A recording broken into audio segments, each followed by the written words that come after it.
Welcome to the National Interest Online TV News. President Muhammadu Buhari has okayed the immediate release of outstanding funds of the Niger Delta Development Commission (NDDC). He also ordered the revival and completion of all abandoned NDDC projects and warned that any contractor found guilty of abandoning any of the projects will be prosecuted. The president made this known during the virtual commissioning of a 1,050-bed space donated to the University of Uyo after it was abandoned for 17 years. Also speaking, Minister for the Niger Delta Affairs, Godswill Akpabio, explained that the forensic audit has revealed these 17,000 projects had been abandoned in the region. Moving on, a group under the auspices of Social Development Integrated Center has urged President Muhammadu Buhari to immediately commence investigation, arrest of all contractors and companies involved with abandoned NDDC projects.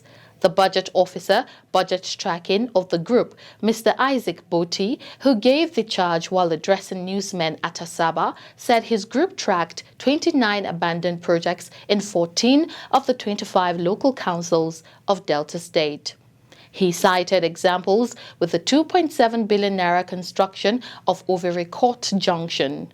He revealed that with the actual amount of 98 million naira and 3.9% budgetary provision, the 250 million naira installation of solar-powered streetlights at Bokoda community in Warri North local government and the 1 billion naira voted for School of Medical Sciences at Western University, Ogara, brought the total to 104 million naira disbursement.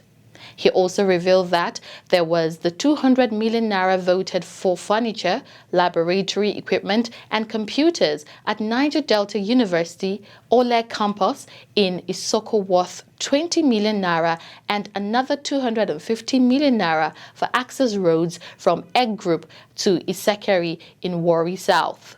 He added that another abandoned project was 250 million naira Old Eku Road. He lamented over the fate of 500 million naira reclamation of Orugu waterfront, which got a disbursement of 53.9 million naira, and 20 other projects scattered across the state. He warned that there was a huge disparity between the actual amount budgeted and the final approved amount. He expressed sadness that the communities were left in darkness over the reason for the abandoned projects. Meanwhile, the Minister for Niger Delta Affairs, Senator Godswill Akpabio, has said that the year 2022 will herald a positive beginning for the Niger Delta region and urged Nigerians to pray for their leaders. He also expressed hope that the new year will mark the end of abandoned projects in the region and their eventual commissioning by President Muhammadu Buhari. While thanking the Niger Delta people for their promotion of peace, he urged them to stand solidly behind President Muhammadu Buhari, who is doing all within his power to develop the region.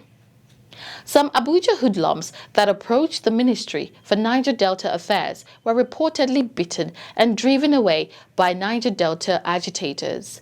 The hoodlums were said to have been mobilized from Gwagwalada by faceless individuals for political vendetta. Carrying placards and chanting slogans on NDDC board, the hired protesters were promptly arrested by security agents. Reports confirmed that those arrested were handed over to the divisional police officer Abdullahi Abubakar for further necessary action. Reacting, a Niger Delta agitator, Comrade Kiriye Silva, warned non-Niger Deltans to stop impersonating agitators of the region for selfish gains. Moving on, Governor Aminu Masari has reiterated his call for a Nigerian president to emerge from southern parts of the country in 2023. The governor has made similar call early in the year 2021. The second call by the governor, which is coming on the heels of the 2022 political consultations as provided by the Electoral Act amended, is based on Masari's stance that doing so would be in a national interest. Moving on, The Minister for Niger Delta Affairs in December paid a condolence visit to bereaved Captain Inyobong Ekong, who was his senior special assistant on security when he was the governor of Akwa Ibom State between 2007 and 2015. Captain Ekong was mourning the death of his wife, Mrs. Olajumoke Kabad Imiabong Ekong, Ni Gbangbose, at the family compound in Akwa Ibom State. Akpabio prayed for the repose of the soul of his departed wife and fortitude for the children, husband, and family members to bear the irreparable loss. And lastly, the chairman of Niger Delta Progressives Movement, NDPM, Mr. Julius Ita, has commended President Buhari and Senator Godswill Akpabio for turning around the fortunes of the Niger Delta Ministry and revitalizing the region. The group, which made the commendation at a press conference in Warri, said the youths of Niger Delta have been inspired by the efforts of the President and the Minister on the successful conclusion and submission of the forensic audit report on NDDC. They expressed delight over government's effort of instilling a renewed sense of faith and hope on the future of the region. And that's it on the National Interest Online TV News. Thanks for watching.